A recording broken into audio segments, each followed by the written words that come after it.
My mother used my future to pay for my twin sister's wedding, then asked me to manage the ceremony for free. She called it reallocating family resources. My father called it a practical decision. My sister called it finally spending money where people would notice. I asked what happened to the account my grandparents created equally for both of us. My mother smiled across the Thanksgiving table. We didn't take anything from you, Olivia. We invested it in the daughter whose marriage can actually move this family forward. My twin laughed and added, "Be honest, Liv. Nobody needs a six-figure wedding to watch you marry a city engineer in a barn." 17 relatives heard her say it. Nobody defended me. By sunrise, every wedding vendor who had extended the family a favor because of my name knew I was no longer involved. My parents called that revenge. I called it the first unpaid job I had ever had the courage to quit. My name is Olivia Grant. I was 31 years old when that Thanksgiving dinner ended whatever illusion I still carried about my family. I grew up in Raleigh, North Carolina, with my twin sister Claire, two parents who claimed they loved us equally, and a childhood that taught me equality can be one of the easiest lies for a family to repeat. Claire and I were born 7 minutes apart. My mother always joked that Claire arrived first because she had heard there would be an audience. I arrived second because, according to Mom, I was already waiting for instructions. Everyone laughed when she told that story. They laughed harder when she added, "Claire entered the world sparkling. Olivia entered it with a clipboard." That became our mythology. Claire was magic. I was useful. Claire was warm. I was serious. Claire was spontaneous. I was rigid. Claire needed encouragement. I could handle disappointment. The labels followed us everywhere. On our 8th birthday, Claire wanted a princess cake and I wanted chocolate. My mother bought one enormous princess cake because 2 cakes would look excessive in photographs. When I asked why we could not have both, Dad said, "You're the reasonable one, Liv." Reasonable became the consolation prize I received whenever Claire got what she wanted. At 10, she quit piano after 3 months, so Mom used the remaining lesson money for dance costumes because Claire had finally found her passion. I had wanted guitar lessons. Dad told me we could revisit it the following year. We never did. At 12, Claire cried because I had been invited into an advanced academic program and she had not. Mom asked me not to mention the program around relatives because comparison was damaging to twins. Claire's dance trophies remained displayed across the living room shelves. My certificates stayed in a folder in my bedroom because framed academic awards made Claire feel pressured. When I was 14, I began working Saturday mornings at a bakery owned by our neighbor. Claire wanted a part-time job too, but she found mornings difficult and customers exhausting. Mom said forcing her would damage her confidence. When I used my first paycheck to buy a secondhand laptop, Claire complained that hers was slower. Mom asked me to share. I said no. For the next week, I was called selfish, materialistic, and strangely competitive. Nobody asked why Claire believed my wages had created a family asset. That was how it worked. Claire wanted something, and the wanting itself became evidence of need. I wanted something, and my desire became an opportunity to practice maturity. The older we became, the more my parents praised me for surviving what they kept giving away. "Olivia is so independent," Mom told relatives. "She's never needed the attention Claire needs." It sounded like admiration until I understood independence was the excuse they used for absence. Mom attended every pageant, recital, cheer, showcase, sorority weekend, and charity fashion show that featured Claire. She missed my regional debate final because Claire had a dress fitting. She left my high school academic banquet early because Claire had broken up with a boyfriend and shouldn't be alone. At my college orientation, Mom spent half the afternoon texting Claire about an argument with her roommate. When I asked her to put the phone away for 1 hour, she looked hurt. "Your sister is struggling," I said. "I'm leaving home tomorrow." She answered, "Exactly. You're doing well." I spent years believing doing well was the goal. I did not realize it was also the reason nobody felt obligated to show up. Dad was quieter than Mom, which made me trust him longer. He did not openly compare us as often. He would slip me $20 for gas, ask about exams, and tell me he was proud when Mom was not around. But whenever fairness required him to challenge her, he became a man fascinated by weather, sports, or whatever food happened to be on his plate. "Your mother is trying to keep peace," he would say. "Claire is more sensitive. You know how your sister is. Don't make this bigger than it needs to be." Dad loved me privately and abandoned me publicly in hundreds of small, socially acceptable ways. I did not understand how painful that distinction was until much later. My grandparents were the only adults who seemed to recognize what was happening before I found language for it. Mom's parents, Samuel and Lydia Hayes, lived near Lake Norman and owned a small marine supply store for nearly 40 years. They were not wealthy in the glamorous way my mother respected, but they saved carefully, owned their house outright, and believed promises should be written down because memory becomes convenient around money. When Claire and I were 15, Grandpa sold the store. He and Grandma created what they called the First Door Fund. The idea was that each granddaughter would receive the same amount toward whichever first door mattered most: education, a first home, a business, or a wedding. Not necessarily marriage, Grandma told us. A woman's future is bigger than who she marries. They deposited $35,000 for each of us into accounts our parents would oversee until we turned 25. Claire immediately joked that hers would buy a designer dress. I said I might use mine for graduate school or a house. Grandma squeezed my hand. The point is choice. Because I was already working, I began adding small amounts to mine. $50 from bakery checks, $200 from summer internships, birthday money. Later, when I worked through college, I contributed more. By 25, my statements should have shown a little over $47,000. I said should have because I rarely saw statements. Mom told me the account was safe and that Grandpa had asked her to keep it invested. Grandma died when we were 23. Grandpa followed 18 months later. Grief swallowed every conversation about money. My parents said the accounts were still there. I believed them because some promises feel too sacred to question. Grandma had looked me directly in the eye and said, "No one gets to decide your first door, except you." I held on to that sentence through every year of being told Claire's needs were urgent and mine were optional. It became proof that there was one thing in our family that could not be rearranged around her. I was wrong. After college, Claire and I built completely different lives. I moved to Charlotte and joined a boutique hospitality company that restored historic hotels, inns, and event properties across the Carolinas. My first title sounded more impressive than the salary. Assistant Venue, Operations Coordinator. In reality, I carried backup batteries, solved seating disasters, found missing officiants, calmed furious mothers of brides, and learned that the difference between a beautiful wedding and a public breakdown was often one competent person quietly fixing things behind a curtain. I loved the work, not the glamour, the structure. Weddings are emotional storms attached to strict timelines. I understood both. Within 5 years, I was overseeing operations for 6 properties and managing relationships with caterers, lighting teams, floral designers, transportation companies, photographers, and planners throughout the region. I became the person vendors answered after midnight because they knew I did not create panic for entertainment. My career did not make me famous or rich. It made me trusted. Trust is slower to build than money, and easier for entitled people to spend. Claire's adulthood moved through identities.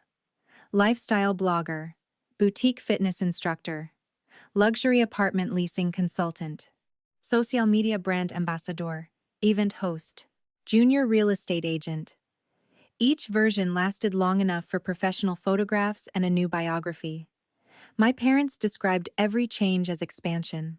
When I changed jobs once for a promotion, Mom worried I was unstable. Claire moved back home twice. Both times, my parents called it regrouping. I asked for 6 weeks in their guest room after my college apartment flooded, and Mom suggested an extended stay hotel because Claire needed the spare room for inventory from a failed online clothing store. I paid for the hotel. Dad apologized privately. Nothing changed publicly. I met Noah Bennett during a thunderstorm at a restored textile mill outside Asheville. I was 38 hours into an opening weekend event schedule when lightning knocked out part of the property's electrical system during a rehearsal dinner. Noah was the civil engineer consulting on drainage and structural improvements. While the bride's father shouted about ruined ambience and three managers debated whether candles violated fire rules, Noah calmly walked through the building with a flashlight, found the affected service area, and helped our electrician isolate the issue. Later, we sat on overturned crates in a storage hallway, eating cold wedding cake while emergency lights blinked above us. He asked why I was laughing. I said, "Because tomorrow the photos will look perfect, and nobody will know 6 adults almost had nervous breakdowns over extension cords." He smiled. "That seems like most of civilization." Noah was thoughtful without needing to advertise it. He listened completely. He never treated my competence as emotional distance or my independence as permission to give me less. When I told him about Claire, he did not immediately call her toxic or tell me to cut off my family. He said, "That sounds lonely." It was the first time anyone had named the feeling beneath the facts. We dated for 2 years. We discussed marriage slowly, practically, and with more tenderness than any dramatic proposal could have created. We wanted a small wedding, 70 people at most, a restored lakeside inn outside Charlotte, dinner at long wooden tables, wildflowers, a local band. No staged luxury, no guest we had to impress. When Noah proposed during a quiet Sunday hike, he used his grandmother's ring and said, "I want to build a life where you don't have to earn your place every morning." I cried so hard he thought I hated the ring. We did not announce immediately. We wanted 1 week that belonged only to us.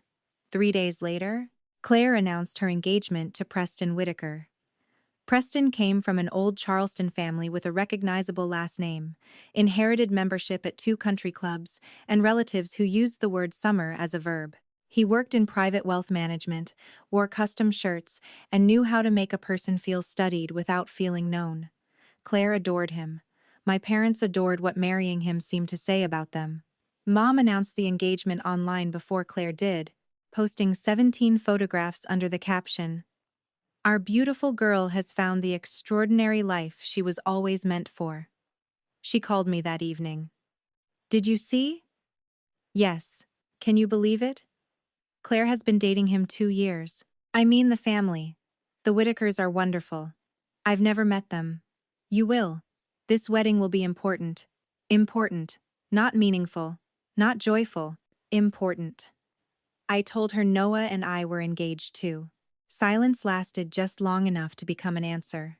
Then Mom said, "Oh, Olivia, that's lovely." Lovely was the word she used for homemade jam, practical shoes, and small apartments with good natural light.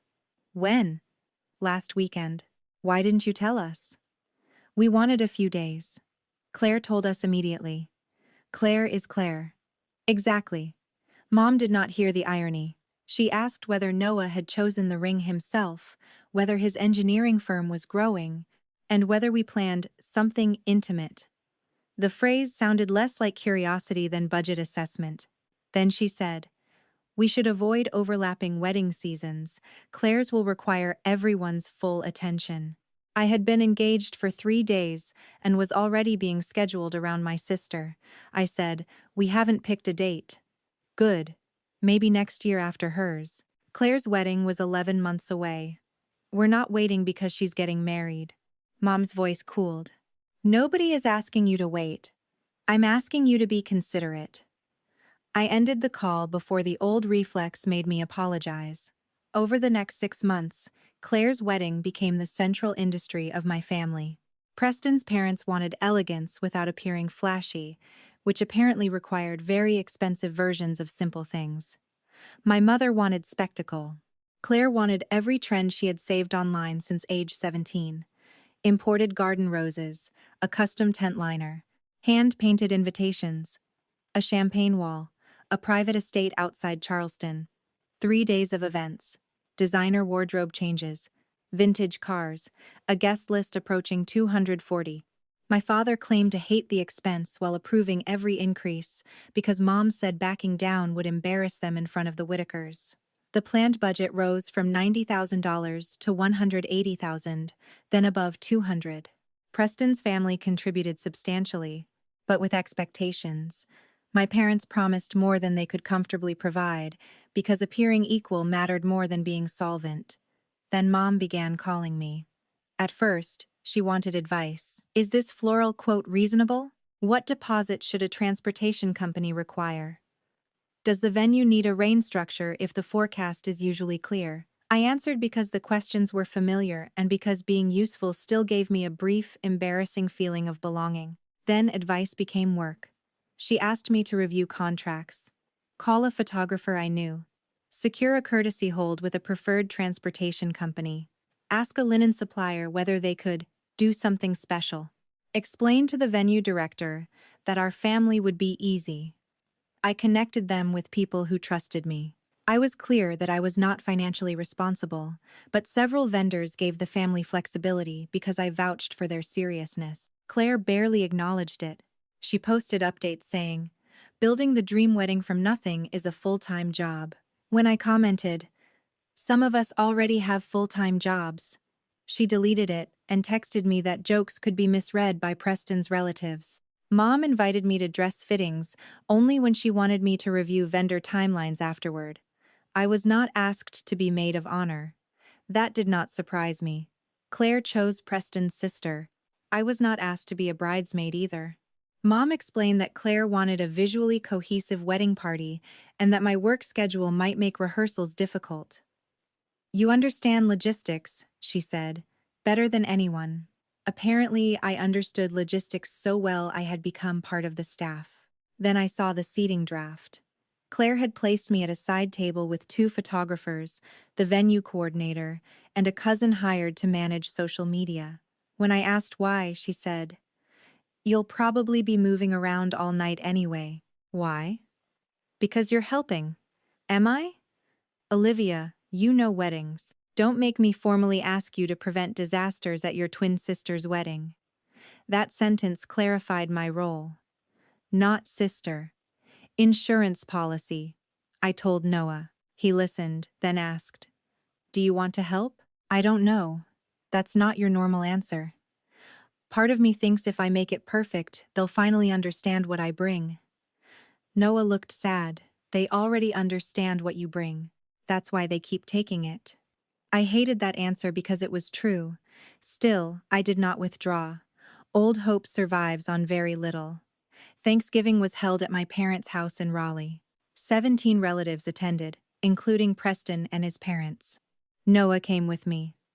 Mom had turned the dining room into a preview of the wedding. Ivory linens, gold place cards, floral samples near the buffet. Claire wore white, apparently because engagement now required a uniform. Throughout dinner, everyone discussed her wedding. Preston's father talked about accommodations. Mom talked about imported flowers. Claire described the farewell brunch. Dad complained jokingly about costs, then smiled when Preston's father said people only host a wedding like this once. Nobody asked about mine. Aunt Joanne eventually turned to Noah. "Didn't you two get engaged too?" Before I could answer, Mom said, "They're doing something very small next fall. Vary them." Vary them meant unimportant enough not to interrupt. Noah squeezed my hand under the table. Dessert arrived. Mom opened another binder. "One final family matter," she announced. Claire wanted to upgrade the estate's lighting package and add luxury transportation for out-of-town guests. The total increase was nearly $22,000. Dad frowned, but did not object. Preston's mother said the cars would make arrivals smoother. Claire said photographs would look more elevated. I had been reviewing numbers in silence when something finally did not add up. "How much is left in the first door fund?" The room shifted so slightly another person might not have noticed. Mom stopped turning pages. Dad looked at his plate. Claire reached for wine. I asked again, "If you're adding $22,000, what is left in the fund Grandpa and Grandma created?" Mom said, "This isn't the time." "It seems exactly like the time." "Olivia, what is left in Claire's account?" Dad cleared his throat. "The accounts were consolidated years ago." My body went cold. "Consolidated into what?" Mom said, "Family investments." "Where is my portion?" Silence. Noah's hand tightened around mine. Preston looked between us. Claire stared at her plate. "Mom." My voice sounded calmer than I felt. "Where's the money Grandma and Grandpa left for me?" Mom set down her fork. "Most of the fund is committed to Claire's wedding." "Not Claire's half, the fund." "How much of mine?" "Olivia, money inside a family is not as simple as yours and mine. Grandma made it simple. Your grandmother was sentimental. She created equal accounts," Dad said. "Technically, we had discretion while managing them. I turned 25 6 years ago." He looked away. "What about the money I contributed?" Mom's expression hardened because questions had moved beyond the version she had rehearsed. "We all contribute to family. I put $12,000 of my own wages into that account. And your family fed and housed you for 18 years. The sentence landed so sharply, Noah moved beside me. "Margaret," he said quietly. My mother looked offended that he had used her name. "This is a family conversation." "Then perhaps treat Olivia like family." Claire laughed once. "Oh my God, here we go." I looked at her. "Did you know?" "Know what?" "That they were spending my fund." "I knew Mom combined things." "Did you know the money I contributed was included?" She shrugged. "I assumed you'd be fine. You always are." There it was. The family anthem. "Olivia will be fine." Mom leaned back in her chair and smiled with the patient cruelty she reserved for moments when she believed reality was entirely on her side. "We did not steal from you. We made a judgment about where the money could do the most for the family." Meaning. Claire is marrying into a world where presentation matters. This wedding creates relationships and opportunities. Your marriage is different. Different how? You and Noah are practical. That is not an answer. You're planning 70 guests at a lakeside inn. Yes, Claire's wedding requires a different level of investment. Why? My mother's smile widened. Because Claire's marriage can move this family forward. The room went silent. Even Claire looked briefly surprised by how directly she said it. Then she recovered. "Mom is being harsh, but she's not wrong." I turned toward my twin. She lifted her glass. "Be honest, Liv. Nobody needs a six-figure wedding to watch you marry a city engineer in a barn." She laughed. My mother laughed too. One aunt looked down. Dad whispered, "Claire, but nobody defended me. Nobody said the money had been mine. Nobody said Grandma had promised equality. Nobody said my $12,000 represented years of weekend shifts, college jobs, and adult savings." They were embarrassed only by Claire's tone, not by the decision. I felt something inside me become incredibly still. I had always imagined my breaking point would feel explosive.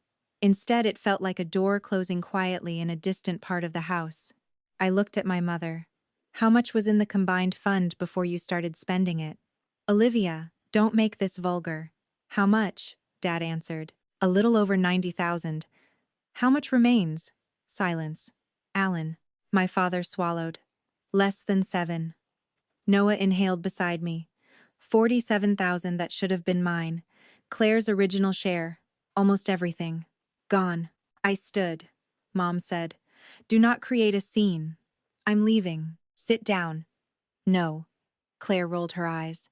"You're seriously going to ruin Thanksgiving over money?" I put on my coat. "No. You ruined the relationship over money.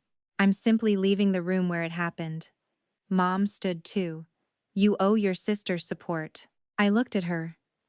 "For what?" "The wedding. You have vendor relationships. People are relying on you." "I never agreed to manage her wedding." "You made introductions." "Yes." "You reviewed contracts."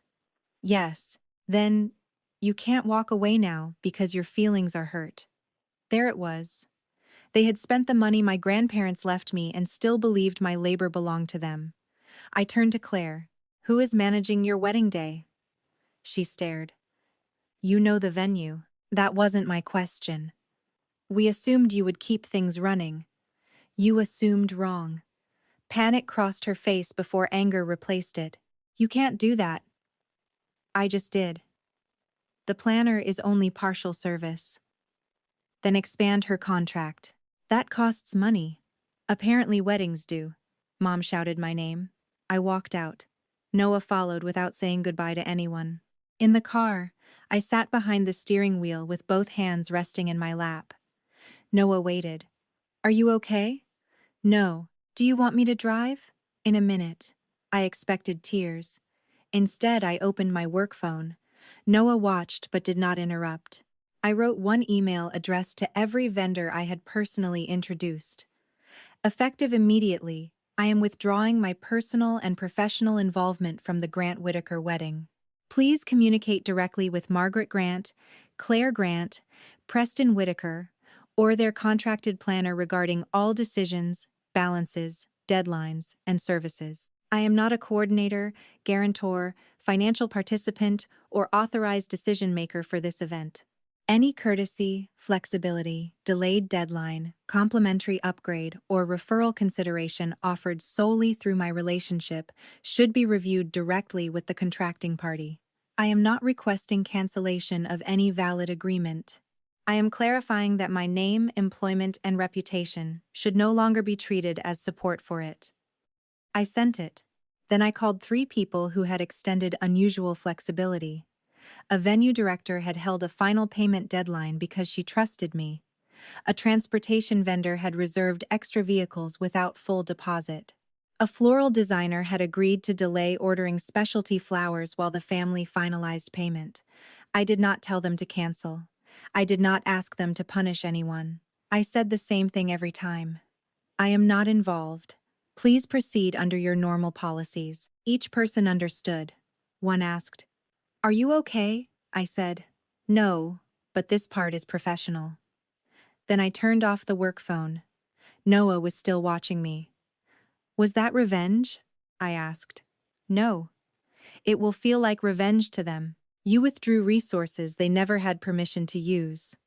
My mother will say I'm sabotaging the wedding. A vendor asking her to meet the agreement she signed is not sabotage." I began crying then. Not because of the wedding, because Grandma's promise had been broken years earlier and I had been smiling at people who knew. Noah held my hand. "Drive? Please." We left Raleigh after midnight. By the time we reached Charlotte, my personal phone showed 27 missed calls. At sunrise, there were 72. Mom called 41 times. Claire called 23. Dad called 6, 2 from Aunt Joanne. Messages shifted from anger to panic. Mom, call me immediately. The venue is demanding the outstanding payment. Claire, what did you say to the florist? Mom, you are humiliating this family. Claire, transportation says our courtesy hold is gone. Dad, please calm down and talk before this gets worse. Claire, Preston's parents cannot know there are problems. Mom, you have no right to interfere with contracts. That one almost made me laugh. I had not interfered. I had stopped shielding them from what they had signed. The final voicemail from Claire said, "Do not ruin my wedding because you're jealous. Nobody cares about yours." I stared at the transcript for a long time. Then I sent one family group message. "You spent money my grandparents left equally to both of us, including $12,000 I personally earned because you decided Claire's future was more valuable. You then expected me to work her wedding for free. I am no longer involved financially, professionally, logistically, or emotionally." I did not cancel a single contract. I withdrew my name and the favors attached to it. Pay your vendors, hire a full-service planner, and stop calling me. Mom responded immediately. "After everything we have done for you, Claire, you are proving Mom's point about what kind of person you are." Dad, please don't make a permanent decision while angry. I wrote one final line. "You already made the permanent decision when you spent my future without telling me." Then I blocked the group for 1 week. I spent the next morning on the bathroom floor because strength looks much less impressive when nobody is watching. Noah sat outside the door until I let him in. I kept repeating, Grandma promised. He said, I know. I believed her. She meant it. Then why didn't it protect me? Noah's answer stayed with me. Because a promise can reveal what you deserved. It cannot control people determined to take it. The wedding did not collapse. That matters because my family later told anyone who would listen that I had tried to destroy it. The truth was less cinematic and more expensive. My parents had to pay the balances they had delayed. The venue removed 2 complimentary spaces. The transportation company reduced the reservation to what had been fully secured. The florist refused to order imported roses without immediate funds, so Claire substituted available flowers.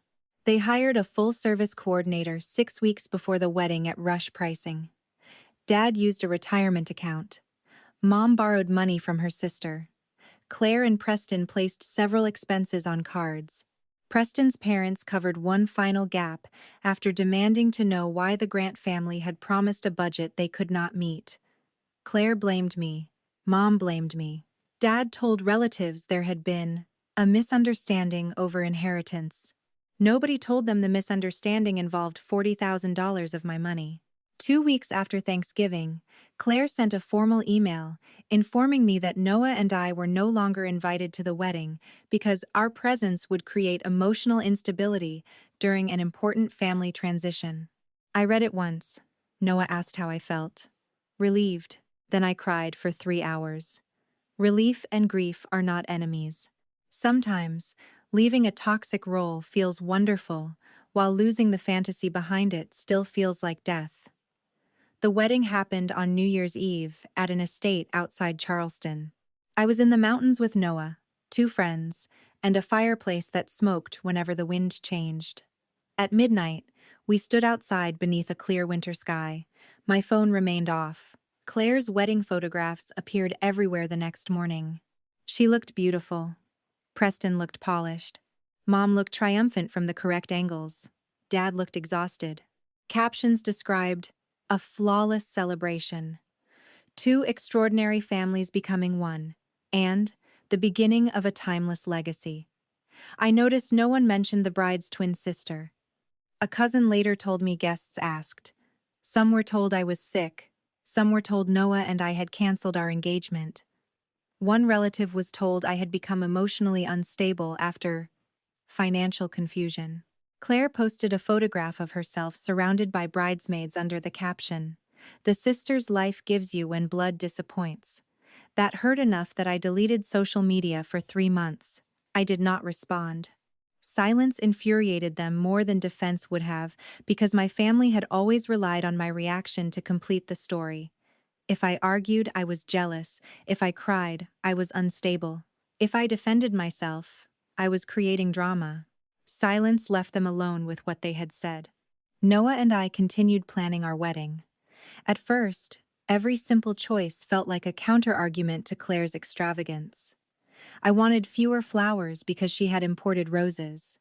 I rejected gold details because Mom had used them. I wanted no bridal party because Claire had excluded me. Noah stopped me one evening while we were discussing table linens.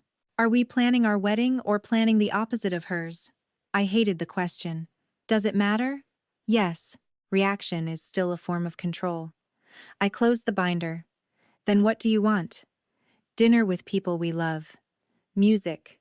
You. A decent cake. Maybe chairs. I laughed. Luxury. I'm serious. I don't want your family deciding our wedding by being absent any more than I want them deciding it by being present. We started again. We chose the Lakeside Inn because we loved it, not because it was small. We hired a chef whose food mattered more than presentation. I chose wildflowers because Grandma grew them, not because Claire had chosen roses. We invited 82 people. Every person had called, visited, helped, listened, or loved us without requiring performance. I asked my best friend Maya to stand beside me. Noah's sister stood beside him. No matching group of 10. No champagne wall. No strategic guest list. The more intentionally we planned, the more clearly I understood what my family had stolen was not simply money. They had tried to assign value to our futures. Claire's future deserved investment. Mine would manage. Claire's marriage might elevate the family. Mine was a pleasant private event. Claire deserved spectacle. I deserved practicality because I had spent my life making practicality look painless. 3 months after the wedding, Dad contacted me from a number I had not blocked. "Can we talk?" I almost ignored it. Noah said, "What do you want?" "I want him to admit he knew.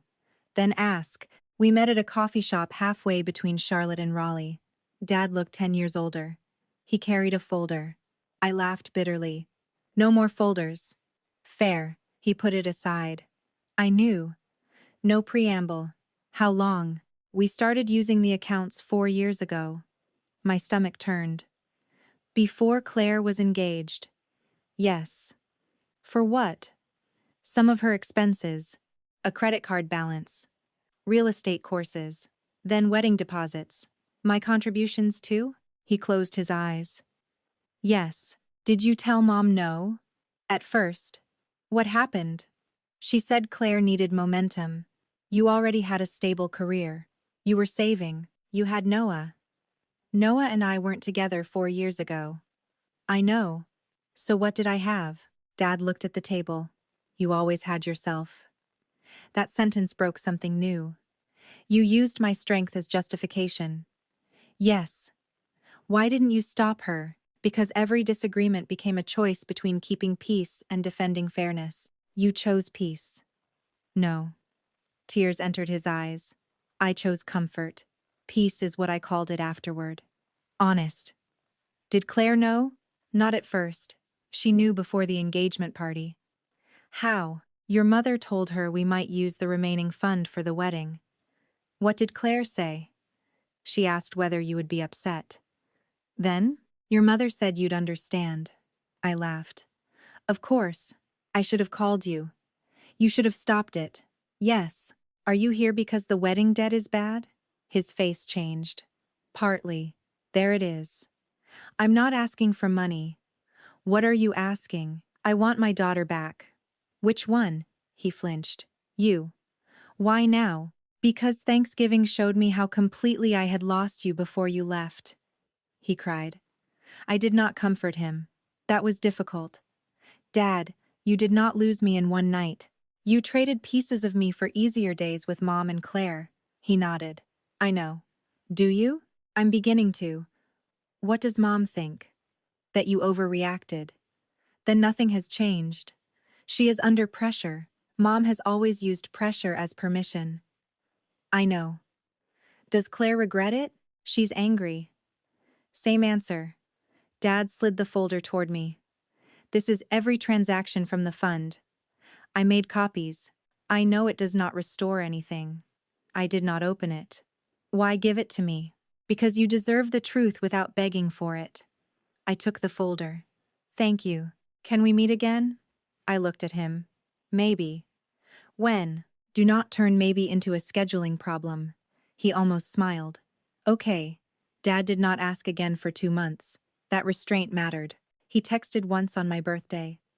"I am sorry for every year your capability became my excuse not to protect you." No response required.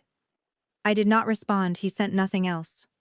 At Christmas he mailed Grandma's old recipe box, which had been in my parents' attic. No emotional letter. No demand. Just a note. "This belongs with you." Slowly, I began seeing him once every few months. He never asked me to speak with Mom, never asked me to forgive Claire, never mentioned money. He listened when I told him memories he had minimized. At one lunch, I said, "You missed my college awards dinner because Claire had a breakup." He said, "Yes." Not, "Your mother decided." Not, "Claire was devastated." Just, "Yes." "Did you know it mattered?" "Yes." "Then why?" "Because disappointing you felt safer than disappointing them."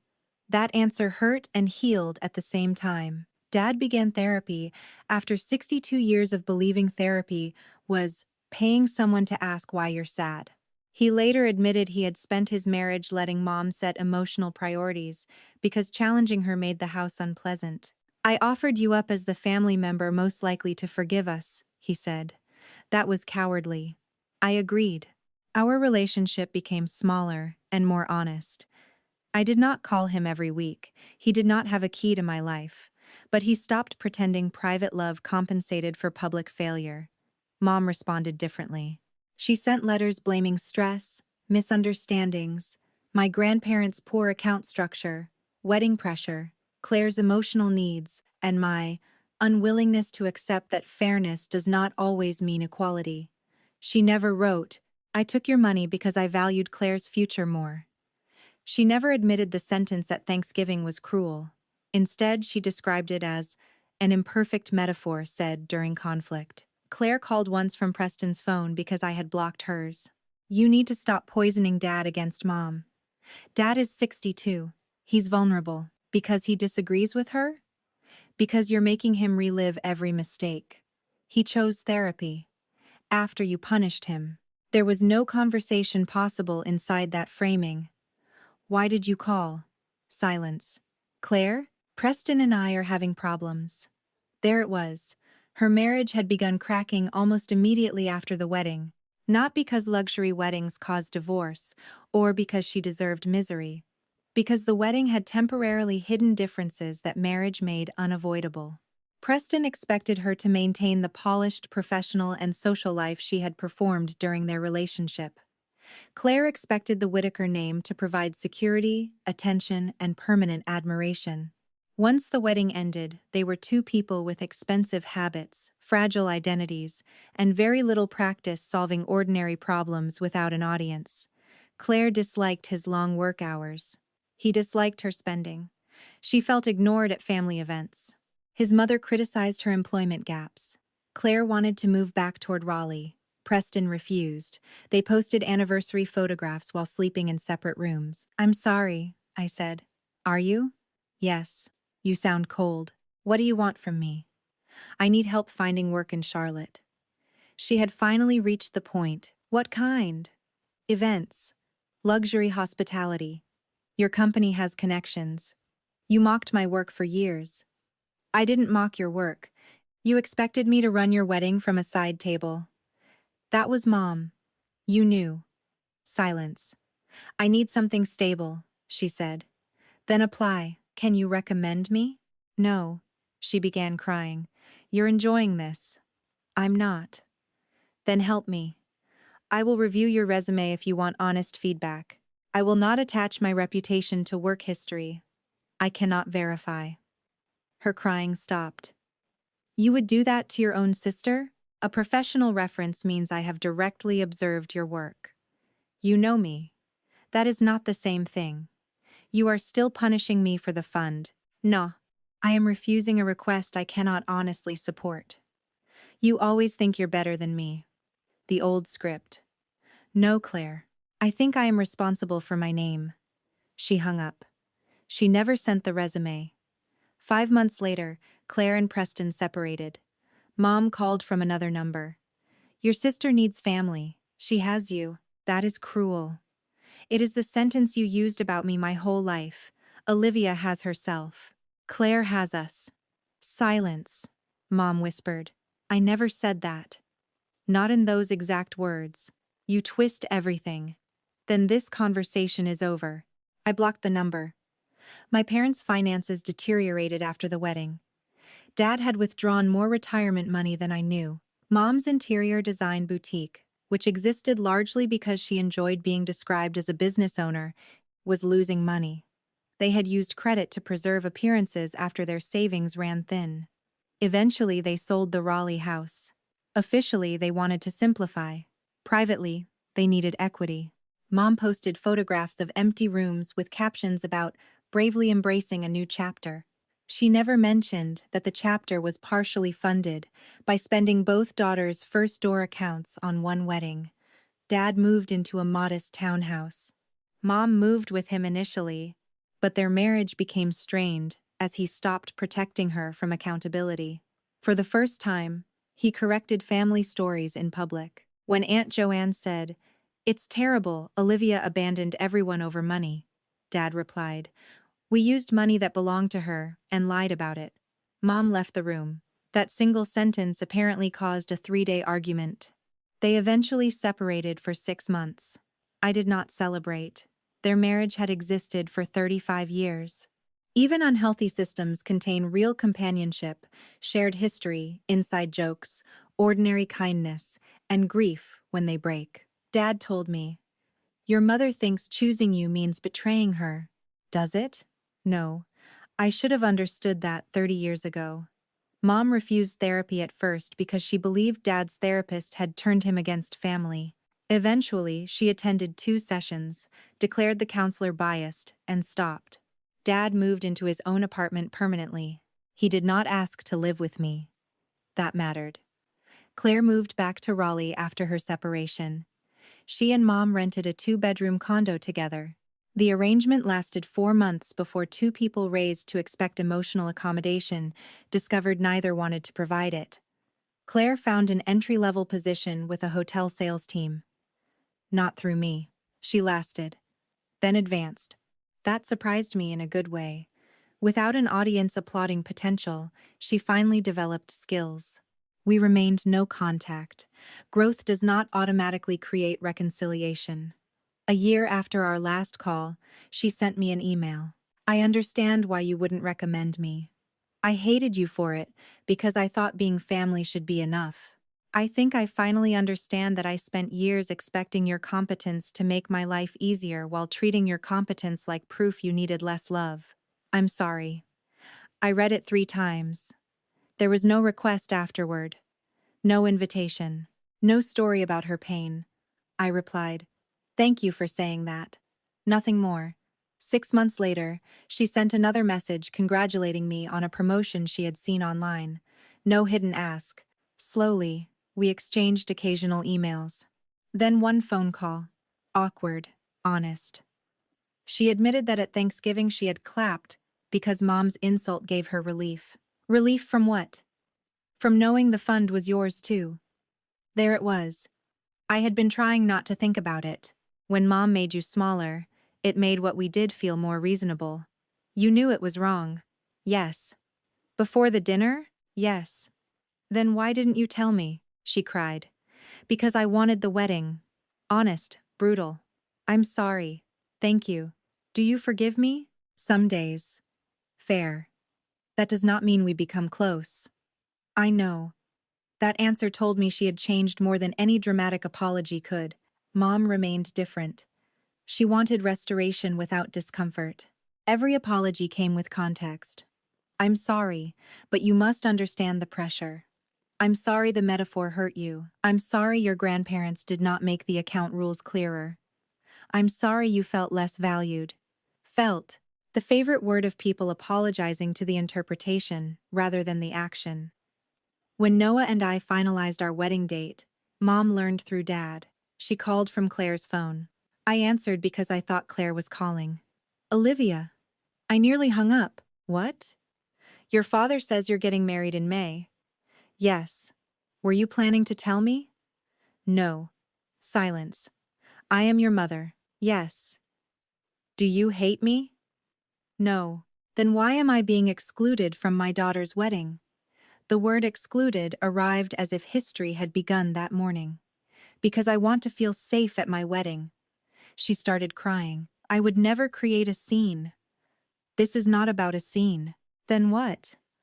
"I don't want to spend my wedding watching your face, wondering whether you think the venue is too small, whether my flowers are cheap, whether Claire looks better, or whether you are telling relatives I kept you away because I'm bitter. I would not.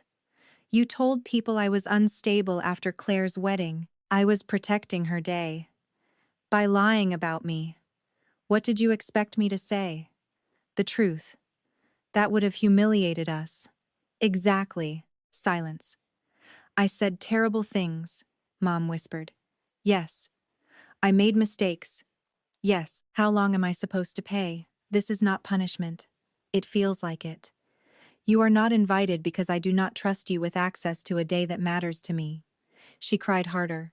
"What can I do? Take responsibility without asking what it buys." "I have apologized. You have explained. What is the difference?" An apology acknowledges the harm. An explanation tries to negotiate the consequence. She became quiet. "Your therapist gave you that." "Life did." Will your father be there? Yes. That hurt her. So he is forgiven and I'm not. Dad spent 18 months changing without knowing whether it would earn an invitation. I can change. Then change. And then? There may be no then. She inhaled sharply. You expect me to do all that with no promise? That is what accountability is. She ended the call. Dad attended our wedding alone. He did not ask for special treatment. Did not request a father-daughter dance because he knew that tradition carried complicated weight for me. 2 weeks before the ceremony, he asked, "Do you want me to walk you?" I said, "Partway." "What does partway mean?" "From the inn to the beginning of the aisle. Then I want to walk the rest myself." His eyes filled. "I understand. Does it hurt?" "Yes." "I'm not trying to hurt you." "I know. Do you still want to?" "Absolutely." On the wedding day, Dad walked beside me through the garden until we reached the aisle beneath old oak trees. He kissed my cheek. "You never needed to earn your place," he whispered. "I'm sorry I taught you otherwise." Then he sat. I walked toward Noah alone. Not because I had no father, but because the final distance belonged to me. Grandma's small sapphire pin was fastened inside my dress. Noah stood under the trees, wearing the same calm expression he had in the dark hallway where we first met. There were 82 guests. Maya cried before I did. The local band missed the first note of our song. A child knocked over lemonade. The cake leaned slightly by evening because May was warmer than expected. It was perfect because nobody needed it to appear perfect. During dinner, I looked around and realized every person present had known some version of me that was not useful. Maya had sat with me when I failed. Noah had loved me when I was angry, exhausted, unproductive, and unsure. Dad was there because he had learned presence without control. Coworkers had seen me make mistakes. Friends had asked what I needed instead of announcing what family required. Celebration was not spectacle. It was witness. Nobody from my mother's side created drama because Mom and Claire were not there. Claire sent a card through Dad, wishing you a marriage where neither person has to become smaller to keep the other comfortable. I am sorry I helped make you small.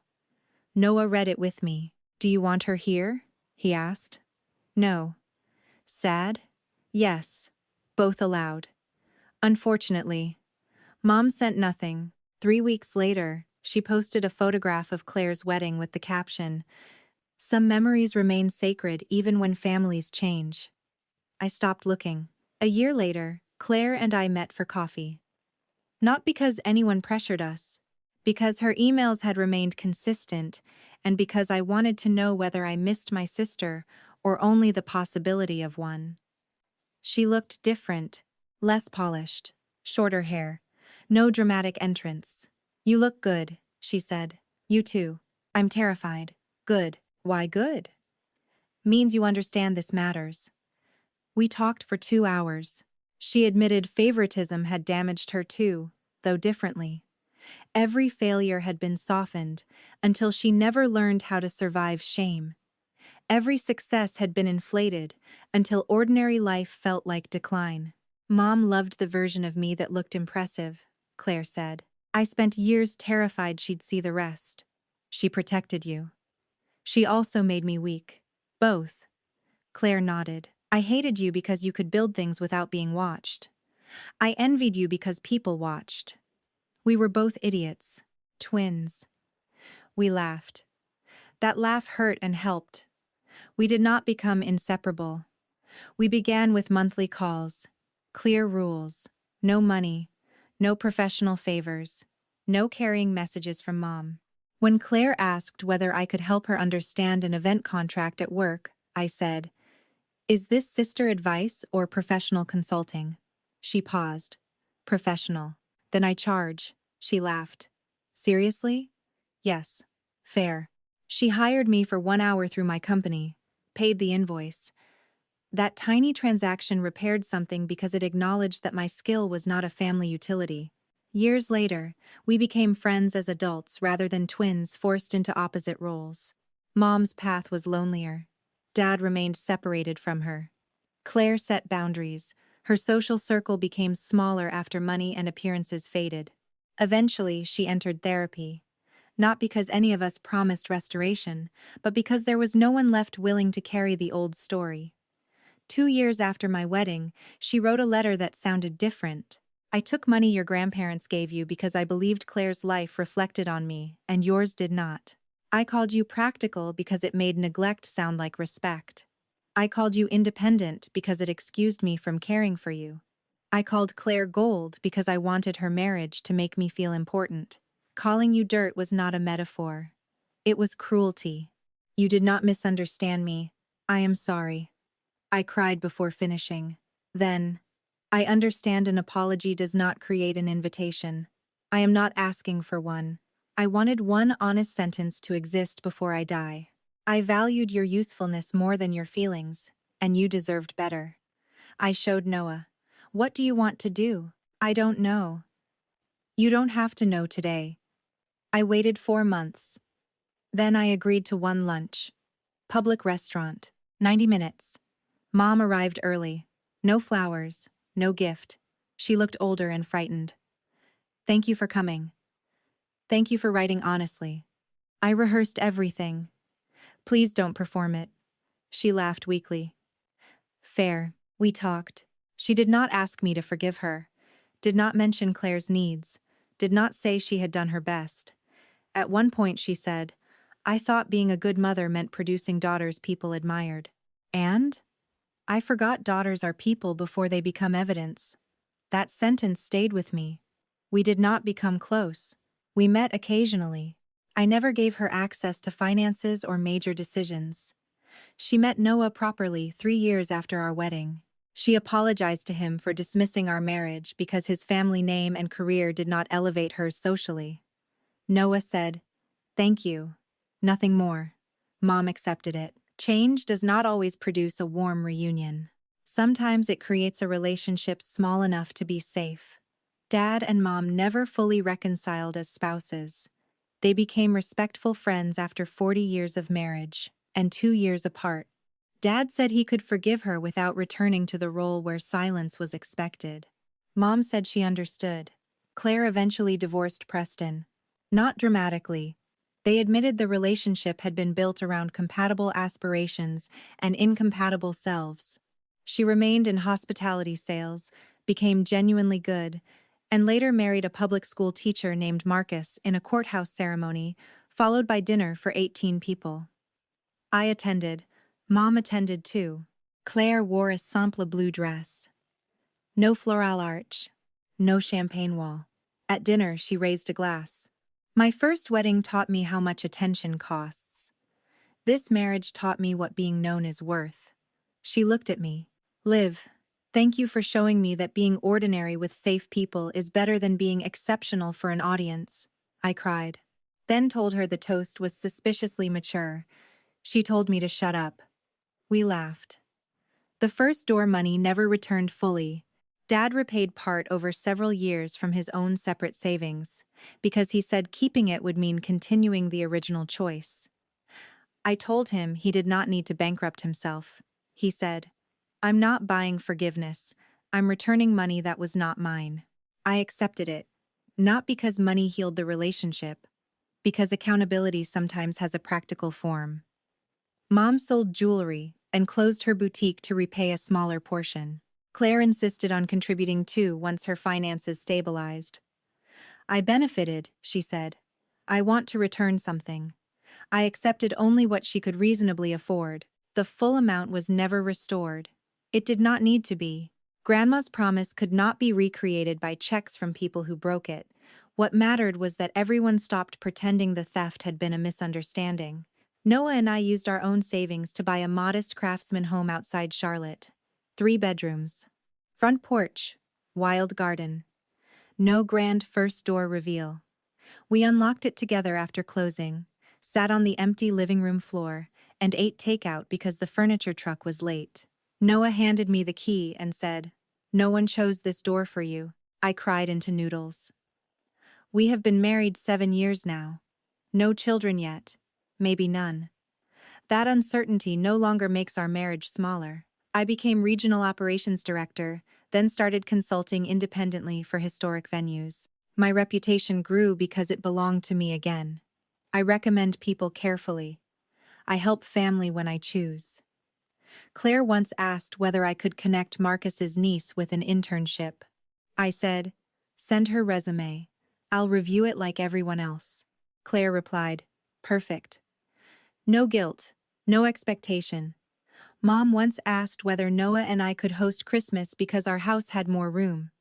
"No," I said. She answered, "Okay. Should we find a restaurant?" That one word represented years of work. The family photographs changed too. At Thanksgiving last year, Claire set her phone on a kitchen shelf for a timer. Mom, Dad, Noah, Marcus, Claire, me, 2 friends, and several cousins crowded into the frame. I instinctively stepped toward the edge. Claire pulled me into the middle. "Where are you going?" "Nowhere." Exactly. The photo was crooked. Dad blinked. Mom's hair was caught in her glasses. Noah was laughing at something outside the frame. Claire posted it privately with the caption, "Nobody is the background anymore." I saved it, not because a photograph proves a family is healthy. Our childhood photographs proved the opposite. I saved it because everyone in that picture understood absence was no longer something we would casually explain away. People hearing this story often focus on the email I sent the vendors. They like the idea that the golden child's luxury wedding suddenly lost its special treatment. They call that the revenge. It was satisfying for perhaps 15 minutes. Then I drove home grieving money, grandparents, childhood, and a sister who had clapped when our mother reduced me to dirt. The real victory took years. It was learning my usefulness was not the price of belonging. It was watching Dad stop calling cowardice peace. It was watching Claire build competence after indulgence stopped protecting her. It was watching Mom finally name cruelty without demanding immediate access afterward. Most importantly, it was building a marriage where no one had to fail before receiving care. Boundaries did not make me unloving. They separated love from labor. Before Thanksgiving, every act of help contained hidden resentment because I believed saying no risked losing the family. Afterward, yes, became meaningful because no was possible. I later helped Claire with one work event because she asked respectfully, paid my rate, and accepted my professional judgment. I helped Dad move apartments because I wanted to. I drove Mom to a medical appointment when Claire could not, then returned home without allowing the favor to become evidence that everything was restored. Generosity feels different when nobody interprets it as surrender. I also stopped describing myself as the overlooked twin. That identity had become another room my family built around me. Claire was not the center of my story anymore, even as an antagonist. My career was not revenge. My house was not proof. My peaceful wedding was not morally superior because hers was extravagant. Noah's love was not valuable because Preston's failed. A life built entirely as a rebuttal remains controlled by the people you are rebutting. Freedom came when I chose things without imagining whether Mom would approve or Claire would envy them. Sometimes I chose expensive things, sometimes simple ones. I bought a ridiculous handmade dining table because I loved it. I wore Grandma's inexpensive earrings to formal events because I loved them. I hired professionals rather than proving I could do everything alone. I asked Noah for help before exhaustion. I learned capable people deserve care before they collapse. That may be the most important lesson. Families often praise the strong child while quietly feeding on her strength. She can handle it. She understands. She doesn't need as much. Those phrases sound complimentary until you realize they are permission slips for neglect. Strength is not consent. Competence is not an unlimited resource. Independence does not mean a person enjoys being forgotten. The child who asks for less may not need less. She may have learned asking costs more than going without. If you love someone like that, do not wait for her to break before offering softness. My grandmother had understood that. "The point is choice," she said, about the first door fund. For years, I believed the money was the promise. It was not. Choice was. My family took the money. They could not permanently take my ability to decide what came next. I chose to leave Thanksgiving. I chose to withdraw my name. I chose not to attend Claire's wedding. I chose a relationship with Dad only after his behavior changed. I chose distance from Mom until accountability existed without negotiation. I chose to reconnect with Claire slowly. I chose Noah. I chose the lake. I chose a front door no one else assigned me. Self-worth was not convincing my family that I was gold instead of dirt. It was realizing their categories had never determined my value. Dirt, after all, grows things. Gold mostly sits somewhere waiting to be admired. Grandma would have loved that joke. So, here is the question I would ask anyone listening, because people still divide hard on this. If your parents secretly took an equal future fund created by your grandparents, including money you personally earned, and spent nearly all of it on your favored twin's luxury wedding, then laughed that her marriage was worth investing in while yours was not, would years of genuine apologies, repayment, therapy, and changed behavior ever be enough for you to rebuild some form of family relationship, or would the moment they put a price on which daughter mattered more permanently close the door?